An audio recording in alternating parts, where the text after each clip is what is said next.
The year is 1999. The world is teetering on the edge of a new millennium, paralyzed by the fear of the Y2K bug and intoxicated by the dot-com bubble. It is a time of excess of analog mechanics being pushed to their absolute physical limits before the digital age fully takes over. In the world of high-performance motorcycles, this specific moment in time represents the absolute zenith of the golden era of superbikes. It was a time when manufacturers were not suffocated by emissions regulations or safety nannies, a time when speed was the only currency that mattered. And sitting right in the center of this adrenaline-fueled hurricane was Yamaha. They had just rewritten the rulebook a year prior with the introduction of the YZF R1, a machine that had effectively rendered every other sport bike on the planet obsolete overnight. The R1 was sharp, it was light, it was powerful, and it was accessible.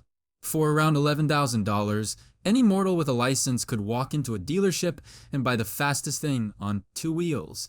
It was the people's champion, the democratization of speed. But while the world was busy worshipping the R1, Yamaha was quietly, almost secretly, wheeling something else onto the showroom floors.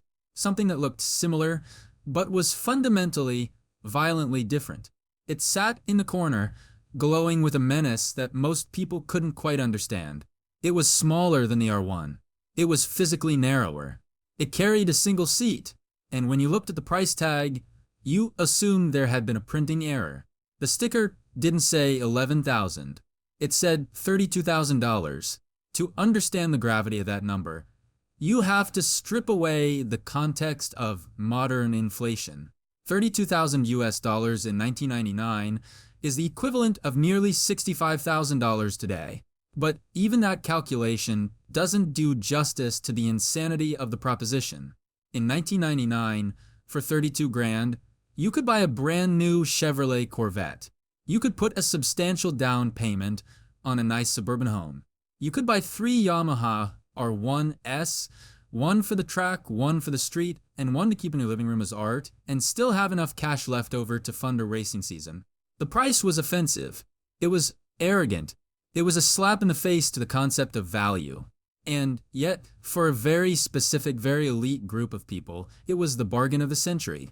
This machine was the Yamaha YZF R7, known internally by the sacred code OW02. And that price tag was the first filter, the first test to see if you were worthy of understanding what you were looking at. This was not a motorcycle designed to be sold. It was a motorcycle designed to be endured by a select few. The initial reaction from the general public and the mainstream press was a mixture of confusion and outrage. On paper, the math simply didn't work. The R7 was a 750 cubic centimeters inline 4, while its cheaper brother, the R1, was a 1,000 cubic centimeters beast. If you looked at the brochure specifications for the road legal version of the R7 that you got for your $32,000, the numbers were laughable. Out of the crate, restricted for street use to meet regulations, the R7 produced roughly 100 horsepower. The fractionally priced R1 produced 150. You were being asked to pay triple the price for 2/3 of the power. It seemed like a scam.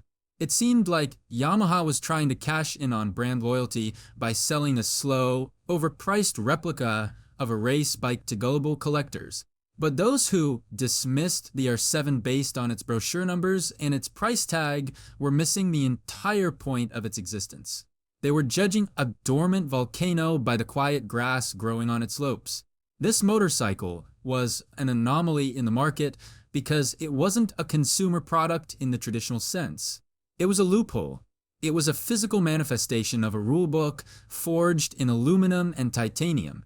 The price was high not because Yamaha wanted to make a profit. In fact, it is widely believed that Yamaha lost money on every single unit sold, even at $32,000. The price was high because the components involved were essentially stolen from the Grand Prix paddock. When you stood next to an R7 in 1999, you weren't looking at a street bike. You were looking at a factory YZR 500 GP bike that had been begrudgingly forced to wear a license plate and turn signals. The OW in its code name OW02 was the tell. OW is the designation Yamaha reserved strictly for their factory racing prototypes. The legendary 500 cubic centimeters two-strokes, ridden by Wayne Rainey and Eddie Lawson, were OW machines. For Yamaha to slap that designation on a bike sold to the public was unprecedented.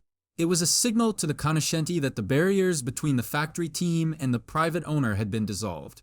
The audacious price tag created an immediate aura of mystique. It turned the R7 into a ghost before it even hit the streets. Most motorcyclists in the late 90s would never see one in person. They would only hear whispers about it. They would read about it in magazines where journalists struggled to explain why a bike with 100 horsepower felt like it was worth a mortgage. The bike became a myth. If you saw an R1 on the street, you nodded in appreciation. If you saw an R7 on the street, you pulled over, got off your bike, and stared. It was a unicorn. The high cost of entry meant that these bikes did not fall into the hands of squids or careless riders who would wrap them around telephone poles within a week. They went into the climate-controlled garages of serious collectors, or more often, straight onto the starting grids of national superbike championships. This scarcity, driven by the price, ensured that the R7 never became common. It never became just another old sport bike. It started its life as a legend, but the true genius of the R7's positioning, and the reason it commands such reverence today, lies in the deception of its initial offering. That $32,000 didn't buy you a finished motorcycle. It bought you a blank canvas. It bought you a chassis that was capable of handling forces that would snap a normal frame in half. It bought you suspension that was worth more than a Honda Civic. It bought you an engine block that was machined to tolerances usually reserved for aerospace components. The reason it only had 100 horsepower and cost a fortune was that it was never meant to remain in that state. It was some assembly required weapon. The $32,000 was just the cover charge to enter the club. Once you were inside, the real game began and the real costs started to mount. This wasn't a purchase, it was a commitment. It was Yamaha saying, "We have built the perfect skeleton. Do you have the money and the courage to give it muscles?" Comparing the OW02 to anything else on the market in 1999 was a futile exercise because it had no peers. The Honda RC45 was its closest rival, another homologation special, but by 1999 the RC45 was an aging platform, heavy and cumbersome compared to the razor-sharp geometry of the Yamaha. The Ducati 996 was the exotic Italian option, beautiful and fast, but it was a mass-produced bike compared to the limited run of the R7. Yamaha limited the production to just 500 units worldwide. That is the magic number. 500. Just enough to satisfy the FIM racing homologation rules. Not 501. This forced scarcity created a frenzy. Dealers didn't just sell them, they allocated them. You had to know someone. You had to have a racing resume.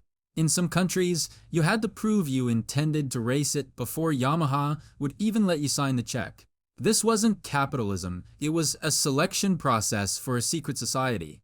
The visual language of the R7 also played a massive role in its legend. At first glance, to the uninitiated, it looked like the R1 or the R6. It shared the same fox eye headlight design, the same red, white, and black corporate livery. But look closer. The air intake wasn't just a hole in the fairing, it was a gaping maw designed to swallow the horizon. The swing arm wasn't a cast piece of metal. It was a massive braced sculpture of polished aluminum that looked like it belonged on a spacecraft. The tank was aluminum hand-welded. The finish on the frame was different. It didn't shine like the mass-produced bikes. It had a dull, purposeful glow. It looked industrial. It looked like a tool, and that is exactly what it was. A $32,000 tool designed for a singular purpose, to destroy lap times. Why is this machine worth more than gold today? Because we will never see its like again. The automotive and motorcycle industries have moved on. Today, if you want a fast bike, you buy a Ducati Panigale or a BMW S1000RR, and out of the box they have 200 horsepower, traction control, wheelie control, slide control, and ABS. They are robots that make you feel like a hero. The R7 OW02 comes from the very end of the analog age. It had no safety nets. It had no computer to save you from your own incompetence. It was raw, mechanical purity. The value of the R7 today, which sees pristine examples selling for upwards of $60, $70, or even $80,000, is not just about nostalgia. It is about the tangible reality of what that money bought you in 1999. It bought you distinctiveness in a world of conformity. It bought you a direct lineage to the engineers who woke up every morning thinking only about how to beat Honda and Ducati in the World Superbike Championship. The shock of the price tag in 1999 was the hook that grabbed everyone's attention, but it was the mystery of the machine that kept it. Why would Yamaha build a bike that was slower than their flagship, R1 but cost 3 times as much? The answer to that question is the story of the OW02. It is a story of rules, of engineering brilliance, of a hidden potential that could only be unlocked by those with deep pockets and a lack of fear. The $32,000 wasn't for the horsepower. It was for the potential. It was for the soul of the machine. The legend of the R7 begins with the sticker shock, but it certainly doesn't end there. The price was merely the gatekeeper, ensuring that only the truly dedicated would ever get to experience what lay beneath the fairings. This was the most expensive 100 horsepower motorcycle ever made, and yet for those who knew the secret, it was underpriced, because they knew that the beast sleeping inside that aluminum frame was worth every single penny, and that once it woke up, nothing on earth would be able to catch it. To understand why a company like Yamaha would build a machine that made no financial sense, we have to step away from the showroom floor and step into the pit lane of the late 1990s. But before we unseal the classified documents of world superbike racing, if you enjoy uncovering the lost stories of automotive legends, make sure to hit that subscribe button and turn on notifications, because we are just scratching the surface of this mechanical iceberg. Now, let's go back to the war room. The reason the R7 exists, the reason it looks the way it does, and the reason it cost a fortune can be summed up in one bureaucratic, unsexy word: homologation. It sounds boring, like something you'd do at the DMV. But in the world of motorsport, homologation is the crucible where legends are forged. It is the strict set of rules that dictates that if you want to race a motorcycle in the World Superbike Championship, that motorcycle cannot be a prototype. It cannot be a one-off Frankenstein monster built in a secret lab. It has to be a production motorcycle. It has to be something that a regular person can buy, register, and ride to the grocery store. The rulebook stated that a major manufacturer had to produce a minimum of 500 units of the base motorcycle to be eligible for competition. This rule was designed to keep the racing relevant to the street, to ensure that the bikes winning on Sunday were at least distant cousins of the bikes selling on Monday. But for the engineers at Yamaha, this rule wasn't a guideline. It was a prison. By the late 90s, the World Superbike Championship was the most exciting racing series on Earth, eclipsing even Grand Prix racing in terms of raw fan engagement. But for Yamaha, it was a source of constant frustration. They were getting beaten. Badly. The dominant force was Ducati with their V-twin engines and Carl Fogarty at the helm. The rules at the time gave an unfair advantage to V-twins, allowing them up to 1,000 cubic centimeters of displacement, while four-cylinder bikes like the Yamahas were limited to 750 cubic centimeters. This meant the Ducatis had massive torque and acceleration, while the Japanese fours had to rely on screaming high RPM horsepower to keep up.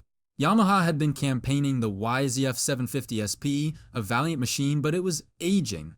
It was heavy. It was wide.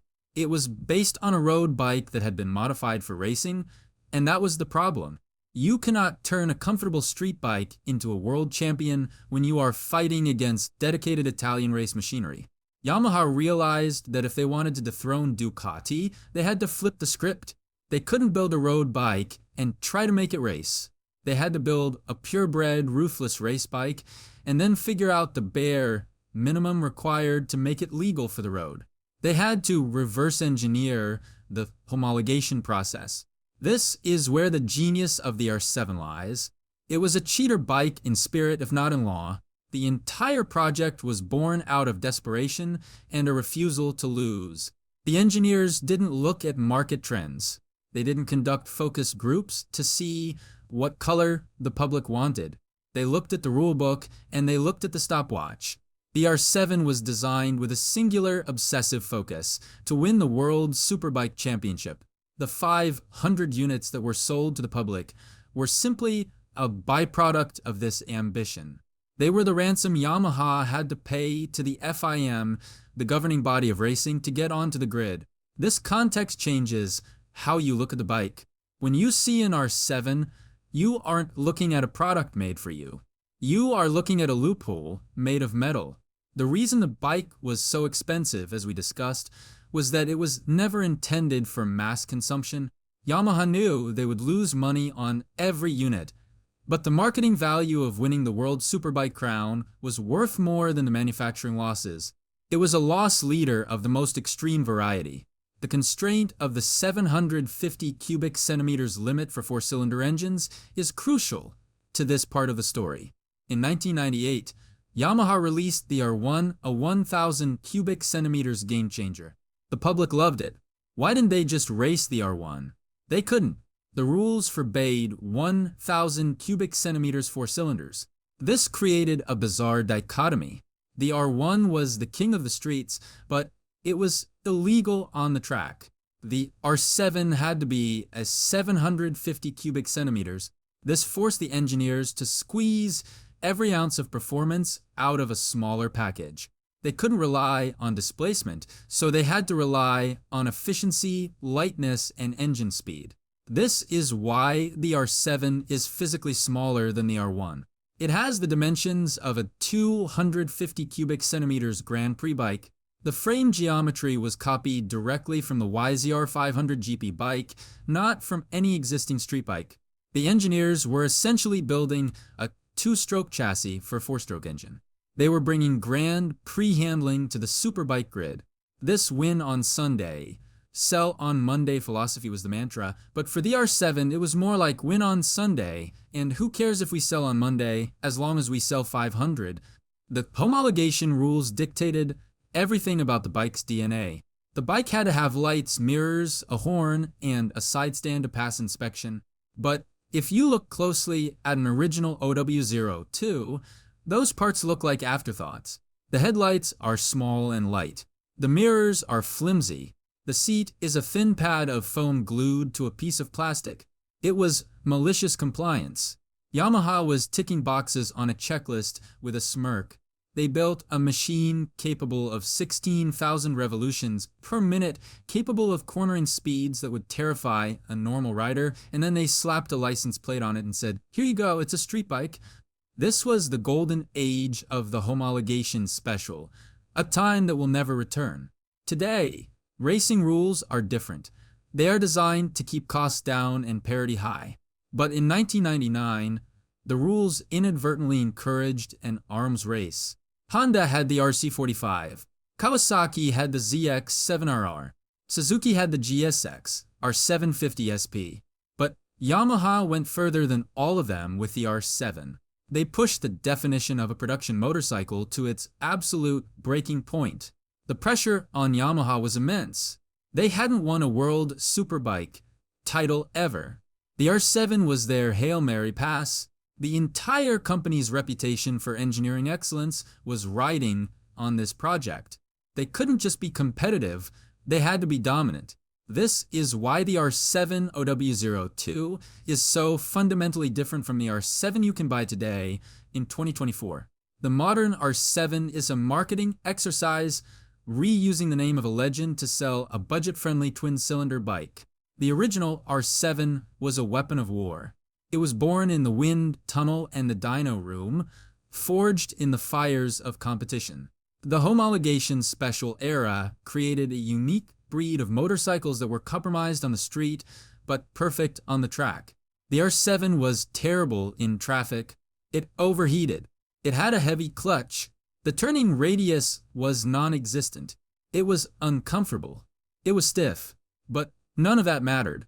Complaining about the comfort of an R7 is like complaining that a fighter jet doesn't have good cup holders.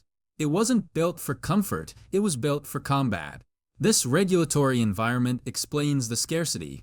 Yamaha didn't limit the production to 500 units to be elitist. They did it because building more would have been financial suicide and unnecessary. They only needed 500 to satisfy the rule. Once the 500th bike rolled off the line, the tooling was likely packed away. This finite nature adds to the tragedy and the romance of the R7. It was a flash in the pan, a moment where the rules of racing momentarily aligned to allow such a creature to exist. The FIM rules eventually changed, allowing 1,000 cubic centimeters for cylinders to compete, which gave birth to the racing version of the R1 and effectively killed the 750 cubic centimeters class. The R7 was the last of the Mohicans, the final, most extreme expression of the 750 cubic centimeters four-cylinder racing era. It stands as a monument to a specific set of regulations. If the rules had been different, the R7 would never have existed. We owe the existence of this $32,000 legend to a paragraph in a rulebook that forced Yamaha to do the impossible, sell a Grand Prix bike to the public. And as we will see in the next part, the way they built this bike, the actual nuts and bolts of it, was nothing short of engineering madness. The rules said build a production bike, but Yamaha heard build a spaceship. To justify a price tag that rivaled a luxury sedan, Yamaha couldn't just offer a badge, they had to offer a level of engineering that bordered on the extraterrestrial. When you peel back the aerodynamic skin of the R7 OW02, you are not looking at a motorcycle in the conventional sense. You are looking at a masterclass in metallurgy, a physical dissertation on how to cheat physics using exotic materials. The engineering of the R7 was an exercise in absolute excess, a deliberate rejection of the cost-cutting measures that defined every other motorcycle on the market. In 1999, the standard for sport bike engine was high, but it was still rooted in mass production economics. Cast aluminum, steel valves, plastic covers. The R7 threw those economics into a furnace and burned them. The heart of this machine, the 749 cubic centimeters inline-4 engine, was a piece of jewelry that just happened to explode gasoline. It was built with tolerances that were tighter than the watch on your wrist, designed not just to run, but to sing at frequencies that would disintegrate a lesser engine. The first thing that separated the R7 from the herd was the reciprocating mass inside the engine. Yamaha employed titanium connecting rods and titanium valves. In the modern era, we hear titanium and think of premium golf clubs or Apple Watches, but in the context of a 1999 production engine, this was science fiction. Titanium is notoriously difficult to work with. It is expensive, it requires specialized tooling to machine, and it is unforgiving. But it is also incredibly light and incredibly strong. By using titanium for the internal components that move up and down thousands of times a minute, Yamaha reduced the inertia inside the engine. This meant the engine didn't just rev, it teleported. The needle on the tachometer didn't sweep, it jumped. The use of titanium allowed for a red line that pushed towards 15,000 revolutions per minute and beyond in race trim, a stratospheric figure for a 750 cubic centimeters engine of that time. This wasn't just about making power, it was about making the engine responsive enough to react to the throttle inputs of a world superbike champion mid-corner. The cylinder head itself was a monument to Yamaha's Genesis design philosophy. While most manufacturers were settling on 4 valves per cylinder, Yamaha stuck to their guns with a 5-valve layout, 3 intake valves and 2 exhaust valves for each cylinder. The logic was that 5 smaller valves provided more intake area and a lighter valve train mass than 4 larger ones, allowing the engine to breathe deeper and rev higher. This 20-valve cylinder head was a nightmare of complexity to manufacture, requiring intricate machining of the intake ports and combustion chambers. But Yamaha didn't care about the manufacturing headache, they cared about the airflow. They machined the combustion chambers with a level of precision usually reserved for Formula One engines. The intake ports were CNC machined, a process that was incredibly slow and expensive in the late 90s, ensuring that the airflow into each cylinder was identical. This wasn't a mass-produced casting where one cylinder might run slightly leaner than another due to imperfections. This was perfection repeated 4 times.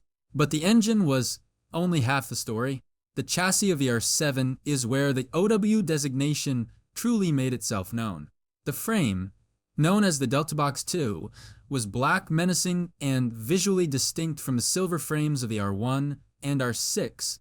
But the color was the least interesting thing about it. The geometry of this frame was a direct photocopy of the YZR 500 Grand Prix bike ridden by legends like Wayne Rainey.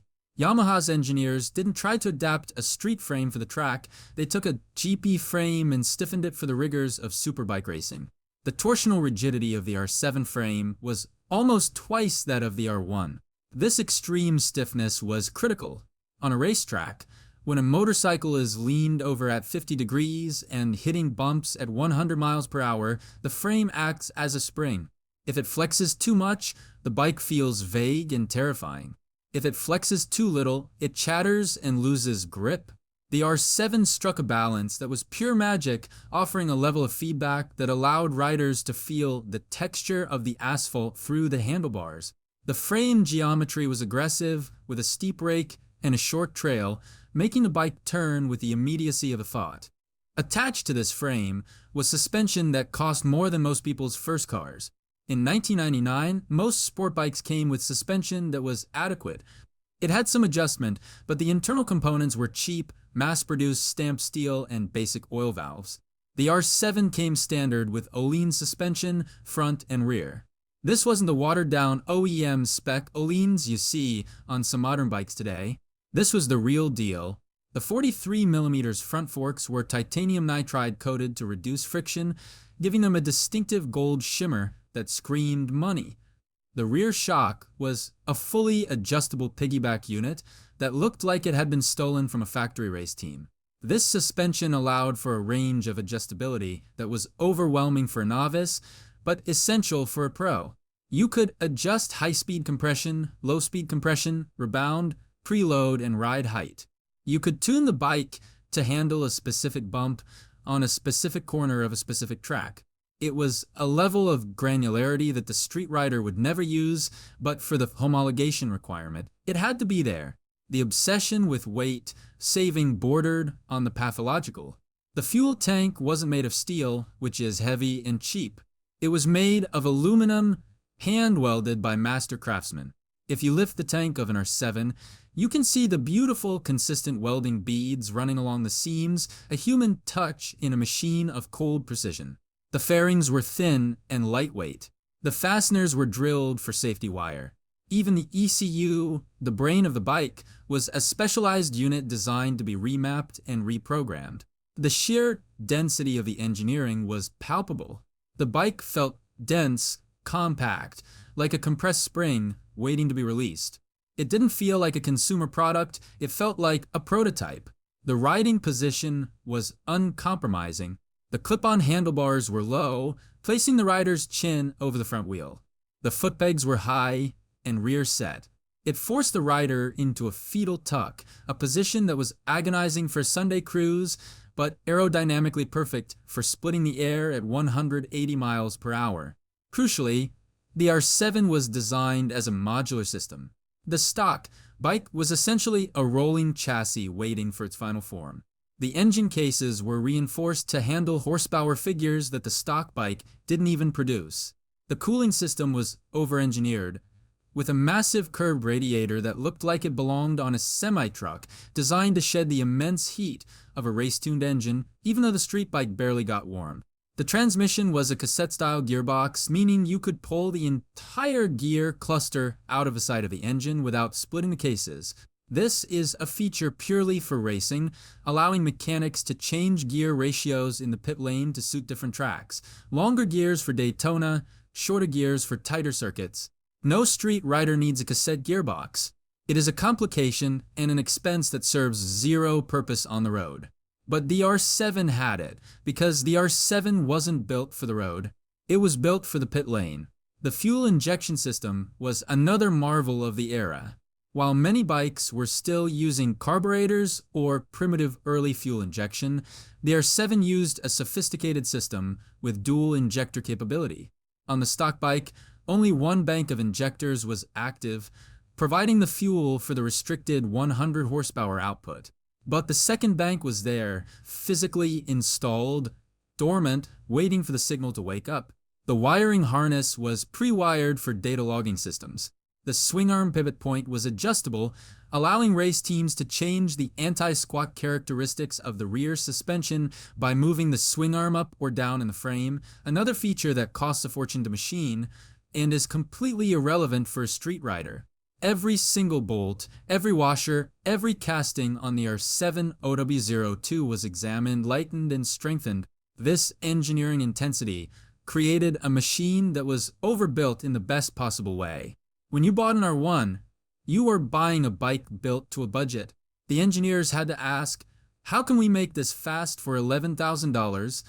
When they built the R7, the question was simply, how can we make this the best 750 cubic centimeters chassis in the world?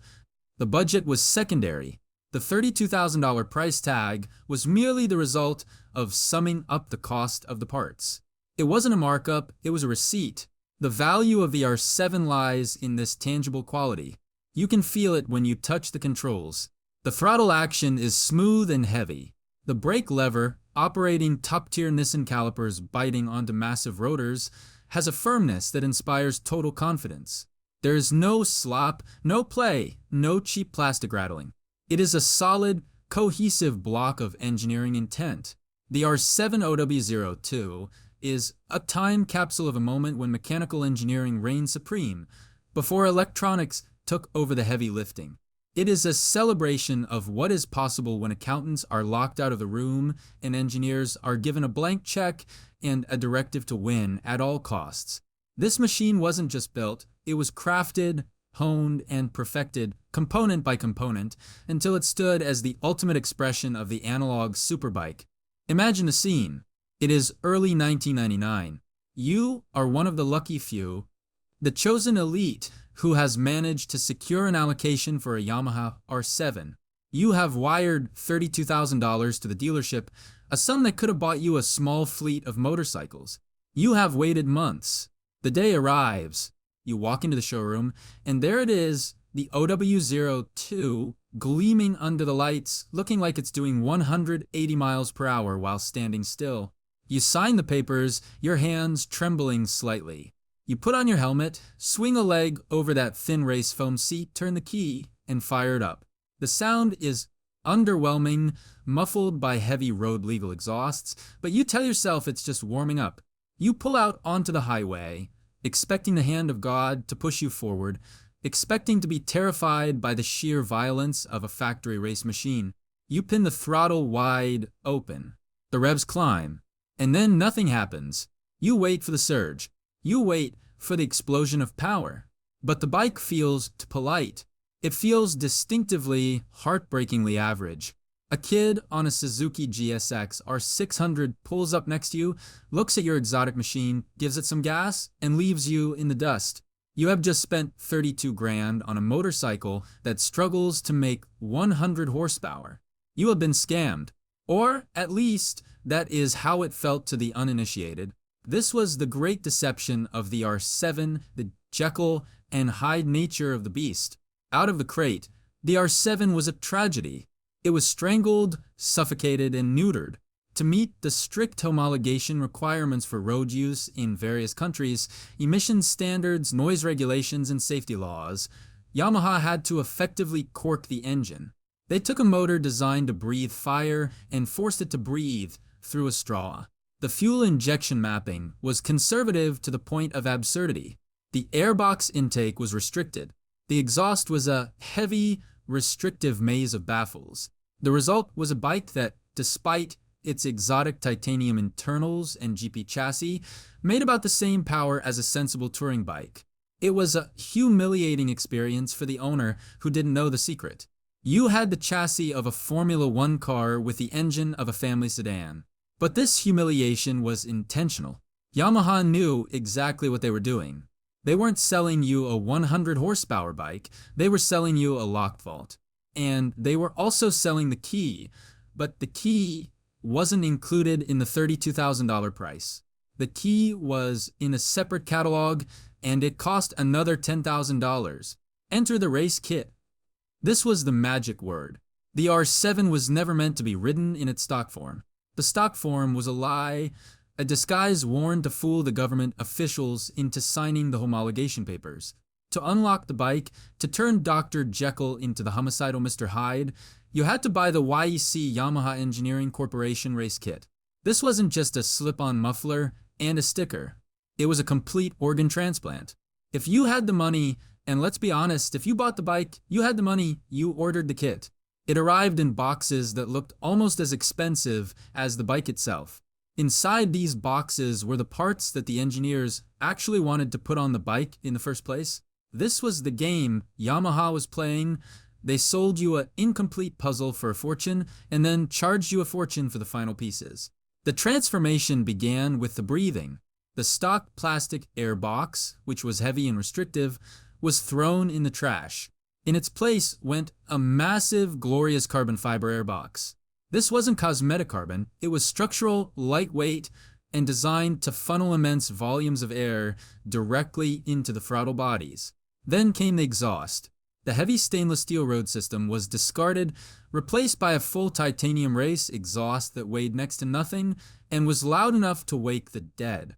But the real magic happened in the fuel system and the brain of the bike. Remember the dormant second bank of fuel injectors we mentioned? The stock ECU electronic control unit ignored them. They were just sitting there, dead weight. The race kit included a new ECU and a new wiring harness that woke them up. Suddenly, the engine wasn't just sipping fuel. It was being force-fed by a shower injection system that sprayed fuel directly down the intake trumpets at high RPM. When you installed these parts, or more likely, paid a specialist race mechanic another few $1,000s to install them for you, the R7 ceased to be a road bike. The lights were often removed. The mirrors were gone. The side stand was taken off. The bike was stripped of its civil disguise. And the performance? It jumped from a pathetic 100 horsepower to a terrifying 160 plus horsepower. In 1999, 160 horsepower from a 750 cubic centimeters engine was nuclear. It was a 60% increase in power. Imagine buying a car with 300 horsepower, tuning it, and suddenly having 500. That is the scale of the difference.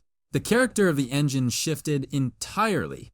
Below 6,000 revolutions per minute, it was grumpy, lumpy, and hated life. It would stall if you looked at it wrong. But get it above 9,000 revolutions per minute and the world blurred. The titanium valves and connecting rods, now unburdened by restrictions, allowed the engine to scream to 15,000 revolutions per minute with a violence that was physically exhausting. The sound changed from a dull drone to a piercing, high-pitched wail that sounded exactly like the grid of the World Superbike Championship. This, some assembly required approach effectively made the R7 $45,000 motorcycle in 1999 money. That's nearly $90,000 today. It was a barrier to entry that filtered out the casual rich from the dedicated obsessed. You couldn't just buy speed, you had to build it. This created a bond between the owner and the machine that doesn't exist with modern bikes.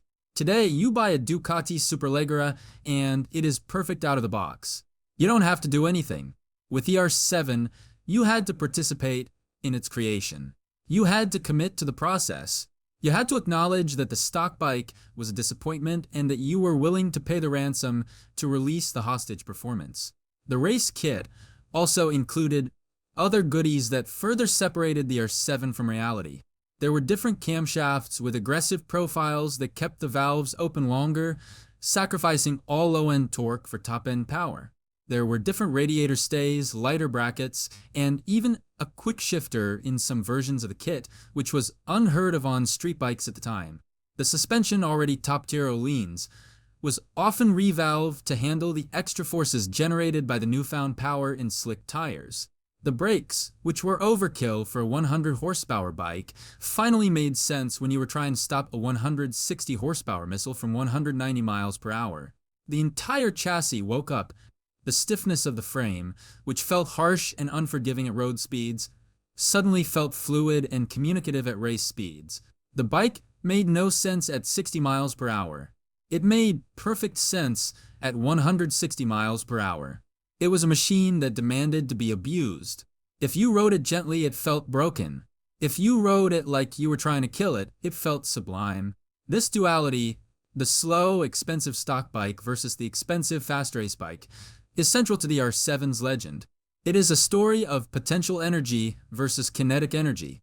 Most R7s that exist today fall into one of two categories: the pristine zero-mile collector's items that are still in stock restriction and thus ironically slow, and the battered, scarred warhorses that were converted with a race kit and spent their lives on the track.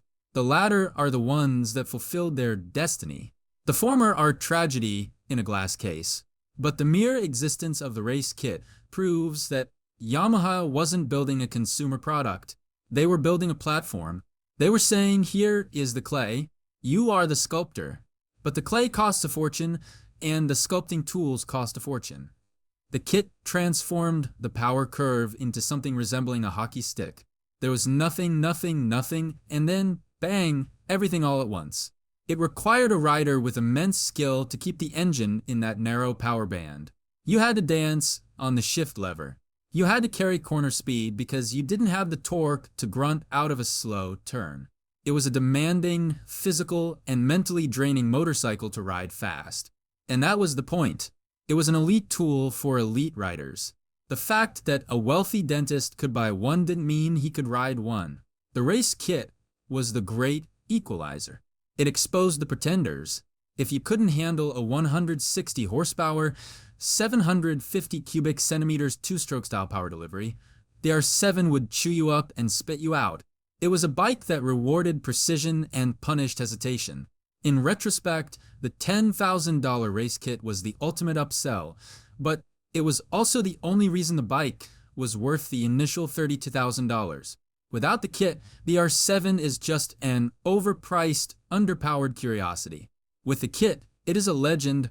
It represents a time when manufacturers weren't afraid to ask their customers to get their hands dirty. It was a time when plug and play didn't exist. You had to plug, pay, wrench, tune, dyno, and pray.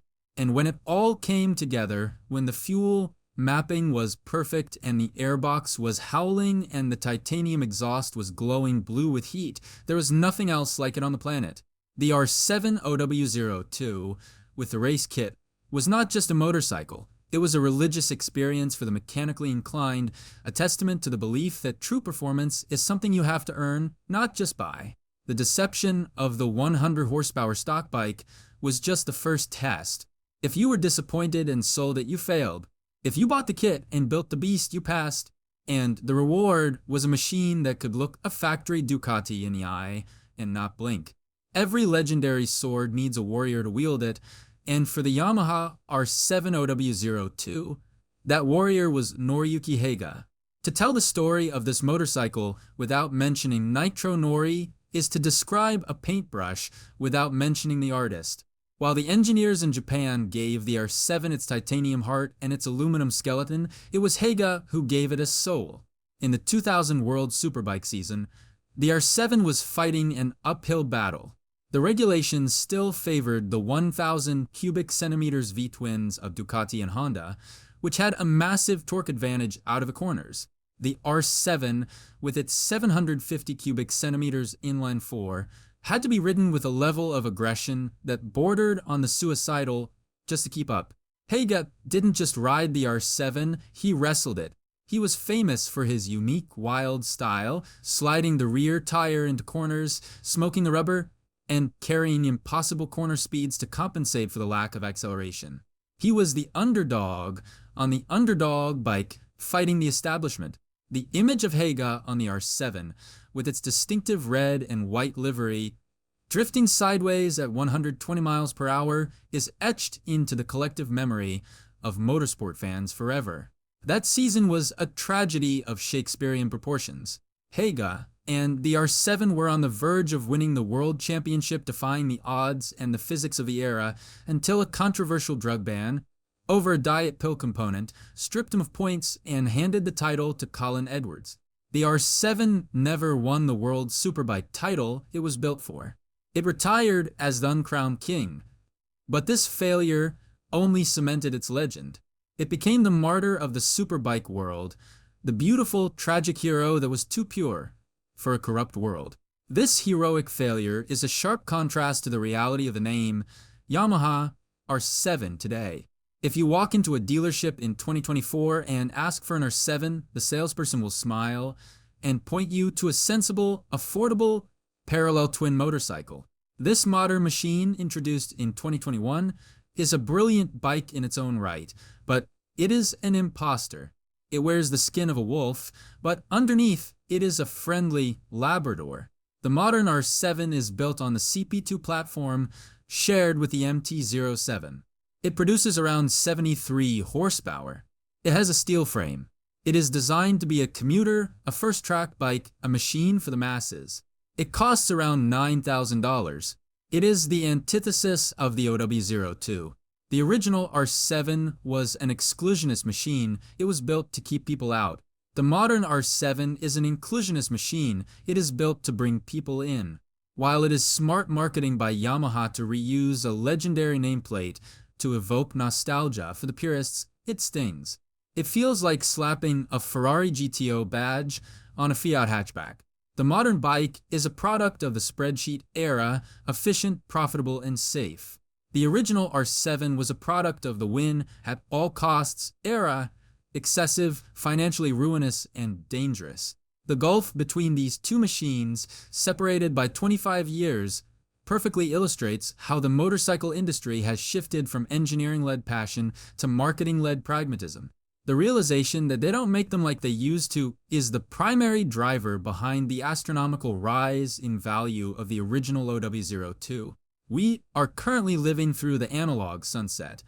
As vehicles become electric, autonomous, and heavily assisted by computers, there is a desperate scramble to secure the artifacts of the mechanical age. The R7 represents the peak of that age. It was the last time a major manufacturer threw the entire kitchen sink at a 750 cubic centimeters homologation special. Shortly after the R7's production run ended, the rules of World Superbike changed to allow 1,000 cubic centimeters four-cylinder bikes. This killed the 750 cubic centimeters class overnight. The Suzuki GSX R750 survived as a street bike, but the era of the homologation special, the RC45, the ZX7RR, the R7 was over. The R7 was the final punctuation mark on a golden sentence. Because it was the last, and because it was the most extreme, it has become the holy grail for collectors. Today, the market for the OW02 has detached from reality and entered the realm of fine art. When a pristine 0-mile R7 in its original crate comes up for auction, the air in a room changes. We are seeing hammer prices that would buy a small house, $70,000, $80,000, sometimes pushing towards $100,000 for a perfect example, with the race kit parts included. Why? Because you can't buy this feeling anymore. You can buy a faster bike, a modern Ducati Panigale V4, or makes over 240 horsepower and laps circles around an old R7. But the Panigale does it with algorithms.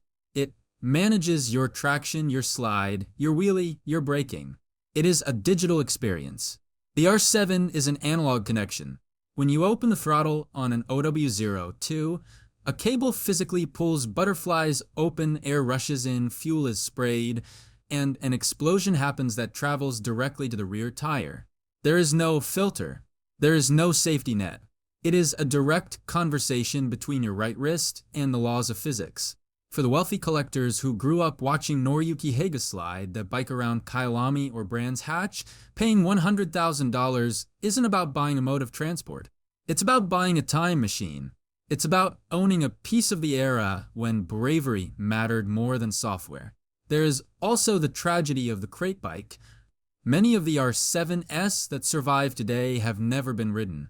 They were bought by speculators in 1999 who saw the limited production run and knew, instantly, that this was an investment. These bikes sit in living rooms drained of fluids, their tires hardening into plastic, their titanium valves never having tasted combustion. They are sculptures frozen in time. While this preserves them for future generations to look at, it is a betrayal of the engineer's intent. The men who machined those titanium rods and hand-welded those aluminum tanks didn't do it so the bike could sit on a carpet.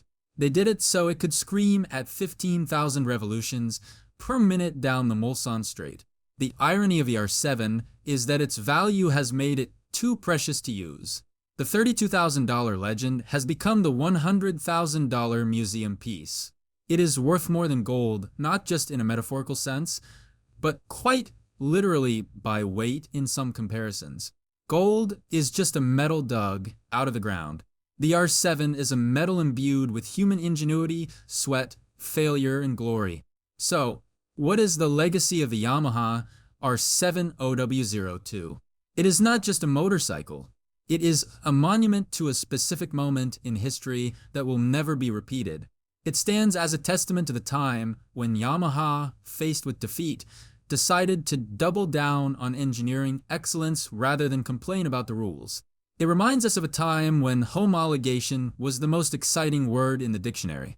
It is a machine that was sold as a lie, a 100 horsepower disappointment, only to be revealed as a truth, a 160 horsepower monster, to those worthy of unlocking it. The modern R7 may carry the name, and it may sell in the thousands to happy new riders, but it will never carry the weight, the fear, or the reverence of the OW02. The original R7 is a ghost, a myth, a unicorn. It is the raw, unfiltered, mechanical scream of the 20th century refusing to go quietly into the digital night. And that more than the titanium, the Oleans, or the race wins, is why it is worth every single penny. It is the price of admission to a vanished world.